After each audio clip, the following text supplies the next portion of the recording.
বেলডাঙ্গা হাট থেকে বাড়ি ফেরার পথে পথ দুর্ঘটনায় মৃত্যু হলো দুই ব্যবসায়ীর। ঘটনাটি ঘটেছে রেজিনগর থানার দাঁতপুর এলাকায়। মৃতদের নাম সুদেব সাহা ও রাজেশ সাহা। জানা যায় একটি 10 চাকার লরি ওই ব্যবসায়ীর গাড়িতে ধাক্কা মারে। ঘটনাস্থলে মৃত্যু হয় একজনের। বাকি আহতদের উদ্ধার করে মুর্শিদাবাদ মেডিকেল কলেজে ভর্তি করা হয়। আরও একজনকে চিকিৎসকরা মৃত বলে ঘোষণা করেন। পুলিশ মৃতদেহ ময়নাতদন্তের জন্য পাঠায়। শোকের ছায়া মৃতের পরিবারে। মানসিক স্বাস্থ্যের জন্য সবার আগে যে নামটি মনে ভেসে ওঠে, সুস্থ মনের ঠিকানা মনোবীক্ষণ। যোগাযোগ নাম্বার 7477799516। মঙ্গলবার সকালে বেলডাঙ্গা হাট থেকে বাড়ি ফেরার পথে পথ দুর্ঘটনায় মৃত্যু হলো দুই ব্যবসায়ীর। মৃতদের নাম সুদেব সাহা ও রাজেশ সাহা, দুজনেই কৃষ্ণনগরের শক্তিনগরের বাসিন্দা।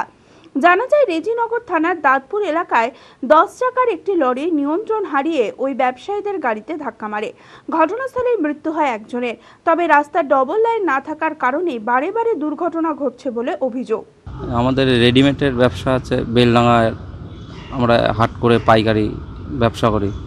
আমাদেরই ক্লোজ সুদেব সাহা আর রাজেশ সাহা অ্যাক্সিডেন্টে নিহত হয়েছে। কোথায় করে হলো ঘটনাটা রেজিনগর থানা দাঁতপুর বলে। এটা মেট্রো 407।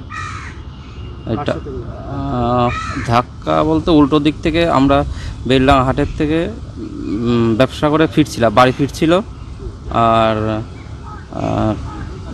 পলাশির থেকে একটা ওষুধের গাড়ি এসে নাকি ওই হাটের গাড়িটাকে মেরেছে সাইড থেকে, আর নিহত হয়েছে না দুইজন। বাকি আহতদের উদ্ধার করে মুর্শিদাবাদ মেডিকেল কলেজে ভর্তি করা হলেও আরও একজনকে চিকিৎসকেরা মৃত বলে ঘোষণা করেন। পুলিশ মৃতদেহ ময়নাতদন্তের জন্য পাঠায়। শোকের ছায়া মৃতের পরিবারে। তাই বেলডাঙ্গার হাটে এসেছিলেন সোমবার রাত্রে, তো বেচাকেনা করে ভোরবেলায় বাড়ি ফিরছিল, সেই সময়তেই ঘটনাটা ঘটে।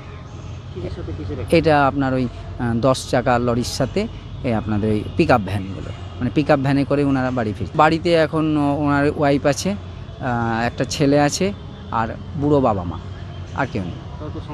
সংসার চালানোর মতো আর কেউ থাকলো না। হ্যাঁ, সেরকম তো আশা ছিল, তো এখন বিয়ে ওর সাথেই হওয়ার ছিল, করে দিয়েছিলাম সেই সময় ব্যবসা দেখি। এখন ভাবছি যে সেটা হলেই ভালো হতো। এখন বোনটা এখন কি করবে, এখন সেটাও একটা দিশাহারা হয়ে গেল। লীলা হসপিটাল, a multi-speciality hospital, 24 ঘন্টা ইমার্জেন্সি পরিষেবা। লীলা হসপিটাল, বহরমপুর, মুর্শিদাবাদ।